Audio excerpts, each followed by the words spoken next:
ஒருவருடைய ஜாதகத்தில் சுக்கிரன் எந்த பாவத்தில் இருந்தாலும் பரவாயில்லை, அந்த சுக்கிரன் நேர் 7ஆம் இடத்தை தன்னுடைய 7ஆம் பார்வையால் பார்க்கும்.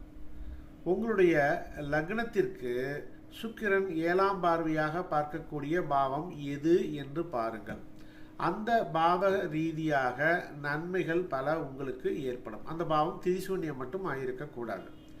ஏனென்றால் சுக்கிரன் பார்க்கக்கூடிய பாவத்தினை அந்த சுக்கிரன் தாங்கி பிடிக்கக்கூடியவராக இருப்பார். சுக்கிரனால் அந்த பாவத்திற்கு நன்மைகளை கொடுக்கக்கூடிய தன்மை உண்டு. சரியா? அதனால் உங்கள் ஜாதகத்தில் சுக்கிரன் எந்த பாவத்தை பார்க்கின்றாரோ அந்த பாவத்தை சரியான முறையில் நீங்கள் ஆக்டிவேட் பண்ணிக்கிட்டீங்க அப்படின்னா கண்டிப்பாக உங்களுக்கு வசதி வாய்ப்புகள் அந்த பாவக ரீதியாக கிடைத்தே தீரும். சரிங்களா? திரிசூனியம் மட்டும் அந்த பாவம் ஆயிருக்கக்கூடாது.